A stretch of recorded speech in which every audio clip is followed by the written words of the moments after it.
सबसे पहले आप सभी का शुक्रिया कि आप पूरी मीडिया हजरात हमारे यहाँ पे मौजूद थी। हमारे शॉर्ट नोटिस पे बुलाने पे आप आए। तो जैसे कि आपने बोला है अभी कि कल एक हिट एंड रन का वाकया हुआ था जो 8:15 के आसपास पुलिस को रिपोर्ट मिली थी कि एफसीआई जो अपना काउंसिल वाला रोड है उस पे एफसीआई के पास में एएससी बटालियन के पास में वहाँ पे एक हिट एंड रन का केस हुआ है जिसमें एक इंसान जिसको हॉस्पिटल जाते वक्त उसकी डेथ हो गई थी। वो आदमी इंसान सिल्मो का रहने वाला है। अनफॉर्चुनेटली उसकी डेथ हो गई है। इसमें क्या हुआ था कि ये एक गाड़ी थी जो हिट करके वहां से भाग गई थी। उसके बाद फिर क्या हुआ कि मतलब अंडर माई सुपरविजन हमने 3 टीमें बनाई। एक टीम में जो मौका वारदात पे जहाँ पे इंसिडेंट हुआ था वहाँ के पूरा आईओ के साथ मिलके फोरेंसिक्स के साथ मिलके वहाँ पे जितने भी हमारे एविडेंस उसको इकट्ठा कर रही थी। दूसरी टीम सीसीटीवी फुटेजेस एनालाइज कर रही थी। और जो हमारी तीसरी टीम थी वो उस एरिया में जो भी गाड़ी आइडेंटिफाई हुई थी जो वहाँ से गुजरी थी उनको राउंड अप कर दी थी। तो सबसे अच्छी बात यह है कि हमने 2 घंटे के अंदर हमारी डिस्ट्रिक्ट पुलिस कारगिल की टीम ने हमने अक्यूज को गिरफ्तार कर लिया। अक्यूज बारामूला का रहने वाला जिसका नाम अब्दुल कयूम है। तो अभी इस केस का इन्वेस्टिगेशन कंटिन्यू है। उसको अरेस्ट कर लिया था हमने कल और अभी उसकी इन्वेस्टिगेशन चल रही है। तो सबसे अच्छी बात है कि 2 घंटे के अंदर लद्दाख पुलिस ने with in a short period of time हमने उस बंदे को अरेस्ट किया। सर इससे पहले करगिल लेह रोड पे भी एक हादसा पेश आया था कल गुज़श्ता रोज। इस बारे में कुछ तफसीलात बताइए।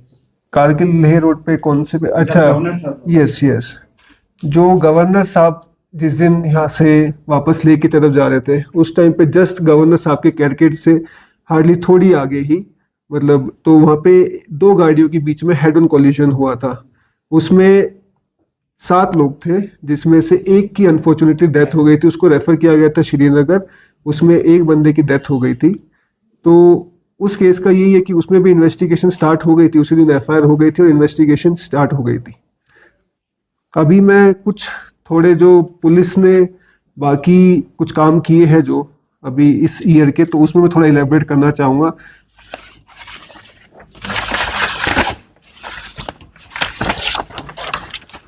सबसे पहले ड्रग्स के रिगार्डिंग मैं कुछ आप लोगों को इन्फॉर्मेशन देना चाहता हूँ कि इस साल हमने 2 एनडीपीएस के केसेस अभी तक लगाए जिसमें एक हीरोइन का केस है और एक हमने 476 ग्राम हमने चरस पकड़ी थी द्रास में। मतलब जो लास्ट ईयर जितनी टोटल क्वांटिटी हमने पकड़ी थी चरस की वो इस बार हमने एक ही केस में पकड़ी है।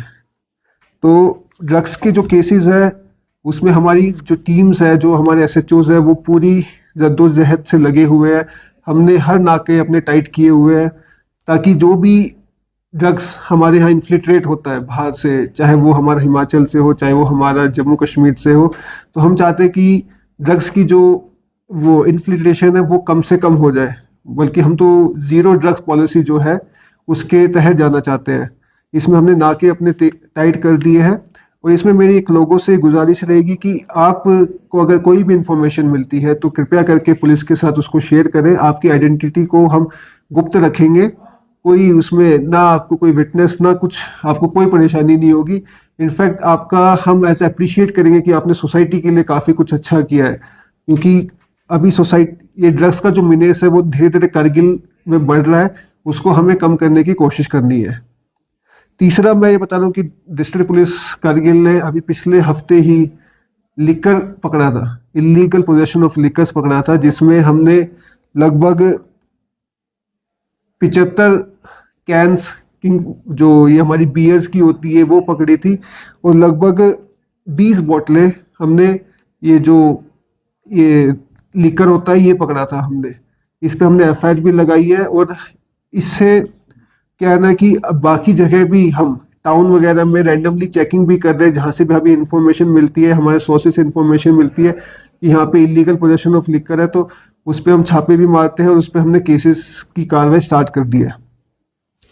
अब इसके आगे मैं थोड़ा साइबर पे फोकस करना चाहूँगा।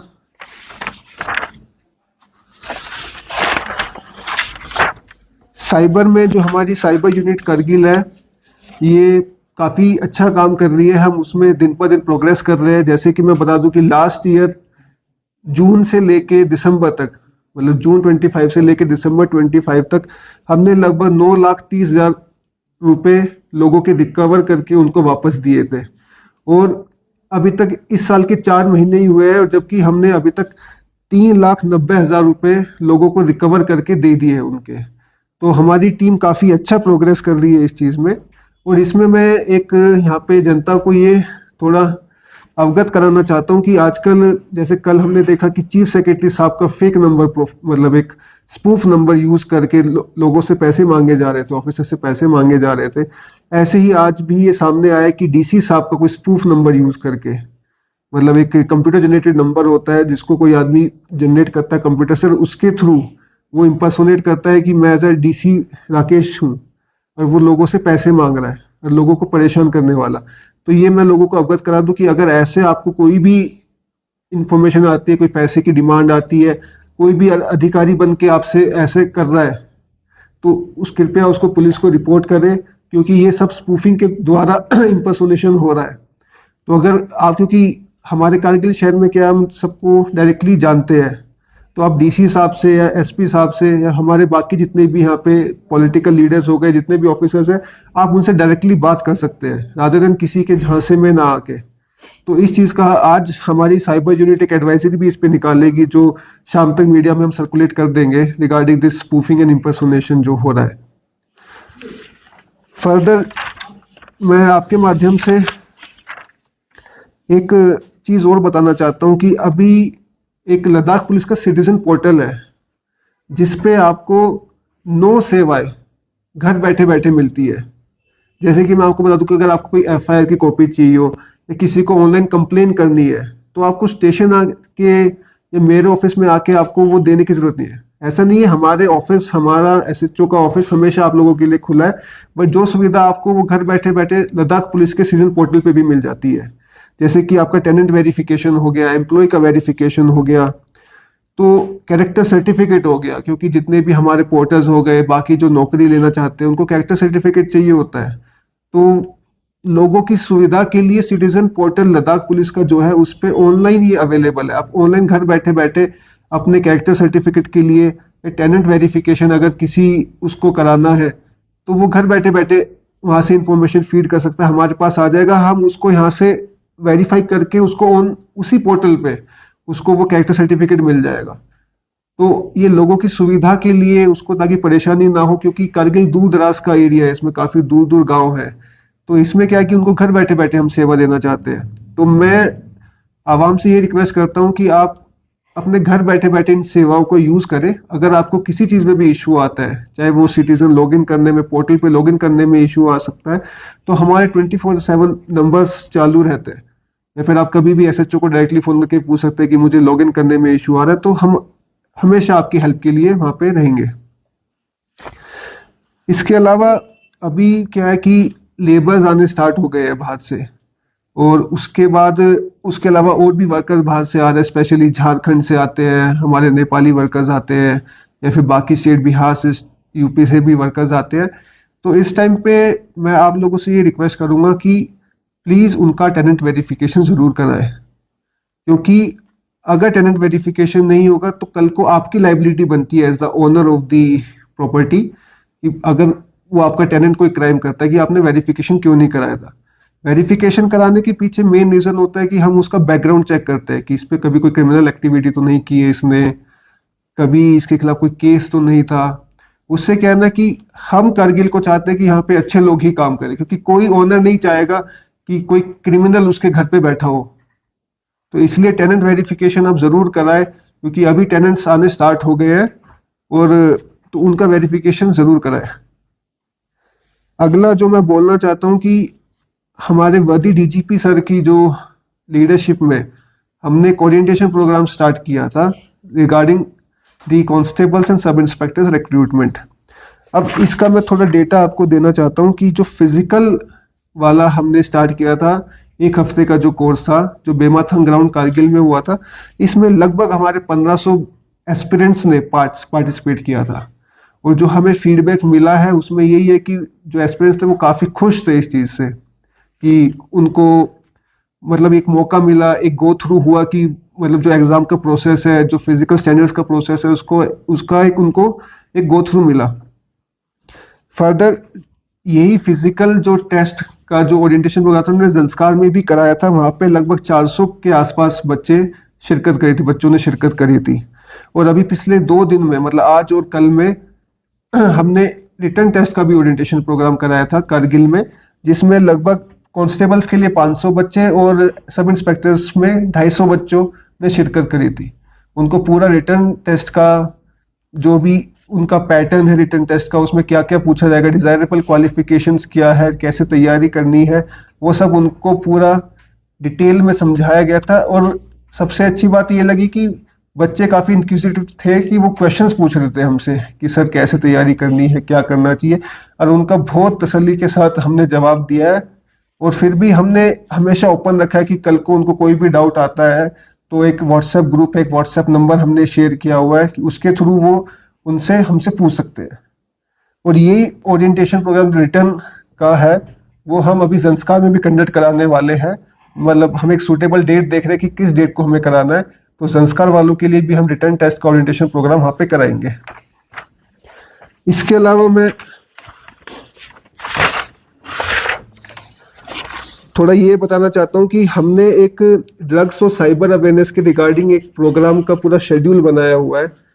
अभी मैं बताता हूँ कि अभी तक हमने इस साल में जो अभी तक 4 महीने, चौथा महीना हमारा चल रहा है, इसमें अभी तक हमने 11 प्रोग्राम्स ड्रग्स अवेयरनेस के पूरे कारगिल मतलब इसमें की है डिस्ट्रिक्ट में।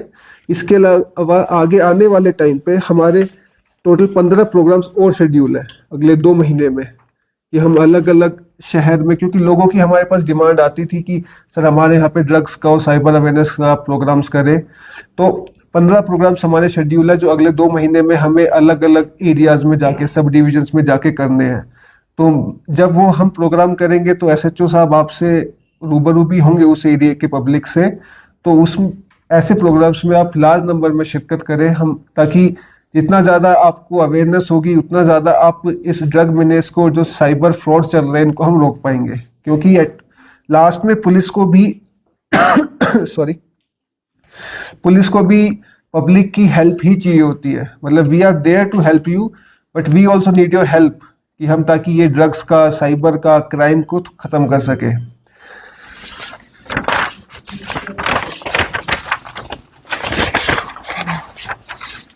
तो आज का जो ये मीडिया को बुलाने का मेरा मोटिव था वो यही था कि जो मतलब पब्लिक तक एक लद्दाख पुलिस की एक लार्जर व्यू में बात पहुंचे। स्पेशली जो मैं वही दोबारा फोकस कर रहा हूँ, सिटीजन पोर्टल जो लद्दाख का है, क्योंकि हमारे डीजीपी सर और हेडक्वार्टर भी यही चाहता है कि लोगों को घर बैठे बैठे सुविधाएं पुलिस की मिलती रहे, क्योंकि आपको हम तक ना आना पड़े। क्योंकि मुझे पता है पुलिस तक वही आदमी आता है जो थोड़ा दुखी होता है, तो आपके दुख में हम आपके पास आना चाहते हैं, ना कि आप हमारे पास आओ। पर हमारे दरवाजे हमेशा आपके लिए खुले रहेंगे और आप हमेशा हमारा साथ देते रहे। दोनों मिलके ही हम लद्दाख को, हमारे डिस्ट्रिक्ट कारगिल को drug free, cyber fraud free और क्राइम फ्री बनाना चाहते हैं। सर, जैसे ड्रग्स की बात चल रही थी, तो इंटरस्टेट या हम कह सकते हैं इंटर डिस्ट्रिक्ट ड्रग सप्लाई रोकने की क्या स्ट्रैटेजीज अडॉप्ट कर रखी है पुलिस, स्पेशली अगर कारगिल पुलिस की बात करें आप? जी, स्ट्रेटेजी की बात जो आप बोल रहे हो, इसमें हमने एक रोड मैप बनाया हुआ है। अब रोड मैप क्या होता है, वो एक लंबे टाइम के लिए होता है, बट शॉर्ट टाइम स्ट्रेटेजी हमारी ये रहती है कि जो भी इन पॉइंट्स, इन्फिल्ट्रेशन वाले पॉइंट्स है, जो भी हमारे यहाँ पे अंदर आने वाले पॉइंट्स हैं, उस पे हम नाका चेकिंग करते हैं। अब वो नाका चेकिंग थोरोली करते हैं बिल्कुल, बट एक थोड़ा इशू इसमें ये आता है कि मान लीजिए कि 500 गाड़ी आ रही है, तो हर गाड़ी को चेक करना भी इम्पॉसिबल है, क्योंकि फिर उसके बाद शिकायत आनी शुरू हो जाती है कि थोड़ा टूरिस्ट परेशान हो जाते हैं कभी तो सॉरी। तो इसमें हम क्या करते हैं कि रैंडम चेकिंग, क्योंकि रैंडम चेकिंग करने से डेटरेंस बढ़ती है, कि अगले को पता होता है कि भाई हाँ इस रूट पे चेकिंग होती है, तो यहाँ से सामान ले जाना, ड्रग्स ले जाना बहुत ही डिफिकल्ट है। तो अभी रोड मैप ये। सेकंड, हम इस पे काम कर रहे हैं कि हमारा जो इंटेलिजेंस है, जो खुद के हमारे सोर्सेज होते हैं, इंटेलिजेंस डिपार्टमेंट होता है, उसको हम थोड़ा मोटिवेट कर रहे हैं, उसमें और सोर्स जनरेशन हम कर रहे हैं, ताकि क्योंकि मतलब हम सोर्स रिवील नहीं करते हैं अपना, बट उनको हमने और स्ट्रॉन्ग कर रहे हैं ताकि हमारे पास इंफॉर्मेशन, इनसाइडर इंफॉर्मेशन आ जाए। और तीसरा जो मैंने बताया कि पब्लिक आउटरीच प्रोग्राम जो हम करते हैं ड्रग अवेयरनेस के, तो इसका भी हमें फायदा मिलता है कि लोग हमें इजीली अप्रोच कर पाते हैं। क्योंकि कई बार देखा गया है कि जैसे कोई ड्रग एडिक्ट है मान लो, तो वो थोड़ा पुलिस के पास आने से डरता है कि पुलिस हमें ही पकड़ लेगी, हम पे ही कार्रवाई करेगी। बट हम जो मेन फोकस हमारा ये है कि हम एंड कंज्यूमर पे फोकस नहीं करना चाहते। बेसिकली जो ये जो ड्रग्स लेके आ रहे हैं ना, जो उन पे हमारा शिकंजा हमें कसना है। क्योंकि चलो अब जो एंड कंज्यूमर है उसने तो यूज किया, वो तो खुद ही बेचारा एक मतलब वो है, इसका पीड़ित है, मैं तो ये बोलना चाहूंगा। तो उसको तो हम उल्टा रेफर करते हैं कि भाई आप ड्रग डी एडिक्शन सेंटर में जाइए, वहाँ पे अपना इलाज कराइए, इस लत को छोड़िए, क्योंकि हम काउंसलिंग भी साथ के साथ करते हैं।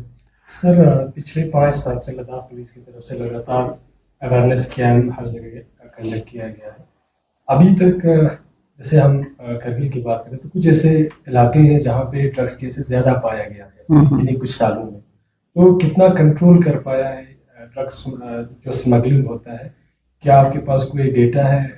जैसे बात करें ट्रस्पोन की या कुछ ऐसे इलाके की जहाँ पे सबसे ज्यादा अभी ड्रग्स केसेस सामने आ रहे हैं?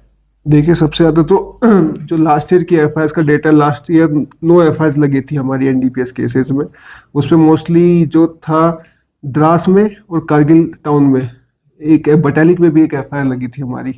तो मोस्टली कारगिल टाउन और द्रास ही इन्फ्लेटेड ज़्यादा है जो ड्रग्स के मामले में है, क्योंकि इधर पानीखर साइड में और जंस्कार में एफआईआर कम है। हालांकि उधर भी हमने बहुत टाइट किया हुआ है।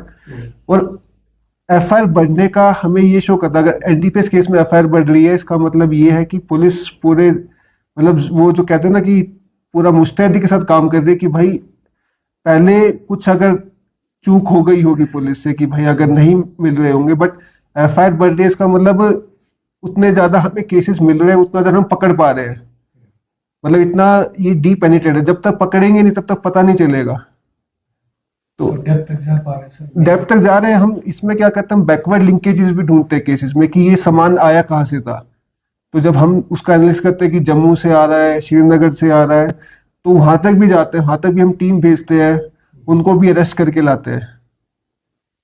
सर कुछ बच्चे जो है जिनको ड्रग्स न मिलने से बाजार में मौजूद जैसे पॉलिश होता है, करेक्शन फ्लूइड होता है, ये सोल्यूशन जो एक लिक्विड होता है, उनका इस्तेमाल बड़े पैमाने पर करते हैं। तो क्या कानून में ऐसा कोई राह है कि उनको मतलब जो दुकानदार है बच्चों को न भेजे, इस तरह की कोई है? और क्या दुकानदारों के लिए कोई आप उनको बच्चों को न भेजने का कोई पैगाम दे सकते हैं? जी बिल्कुल, आपने सही फरमाया है कि जितने भी ये पॉलिश हीटेक सॉल्यूशंस वगैरह बच्चों को नहीं भेज सकते आप।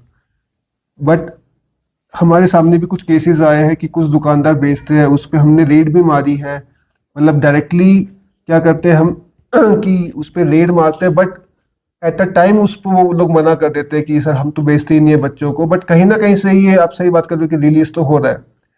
इसके रिगार्डिंग हमने डीसी साहब से भी बात करी थी कि ऐसे हीटेक सॉल्यूशन वगैरह जो ये लोग बेचते हैं, इसके अगेंस्ट एक ऑर्डर निकलना चाहिए ताकि ये लोग बच्चों तक ना पहुंच सके। बट अभी इस पे काफ़ी बहुत टाइट हुआ है, क्योंकि हम रैंडम चेकिंग करते हैं तो अभी तक तो मिला नहीं है हमें, बट फिर भी खबर आती है कहीं ना कहीं से कि ये बच्चा कंज्यूम कर रहा है सॉल्यूशंस वगैरह, तो उस पर हम कार्रवाई करेंगे, तुरंत ही कार्रवाई करेंगे। सर ओवरऑल क्राइम सिनेरियो की अगर हम बात करें तो किस तरह देखते हैं सर आप प्रीवियस ईयर से क्राइम को लेकर, क्राइम की बात करें? ये देखिए अभी तो ये साल की शुरुआत है, आपको भी पता है कि विंटर्स में थोड़ा क्राइम कम ही रहता है। अभी तो क्राइम का स्टार्ट होगा मोस्टली, जो अभी टाइम है अगस्त मतलब अप्रैल के बाद से लेके फिर हमारा एंड अक्टूबर तक जाता है, जो क्राइम का जो ग्राफ है वो हाई। तो इस पे अभी हमने पूरा मुस्तैदी से हम पूरा काम कर रहे हैं। हमारी पूरी जो रोड मैप है वो हमने तैयार किया हुआ है कि हमने आगे 5-6 महीने में कैसे कैसे कहाँ का क्या किस एरियाज में काम करना है।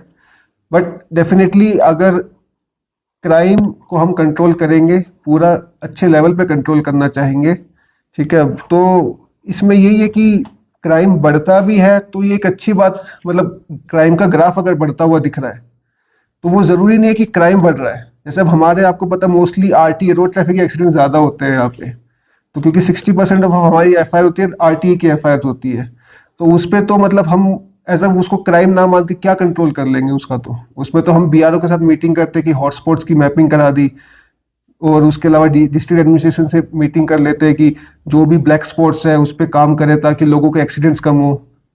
तो मोस्टली क्राइम पे हम काम कर रहे हैं, एक रोड मैप पूरा तैयार है हमारा।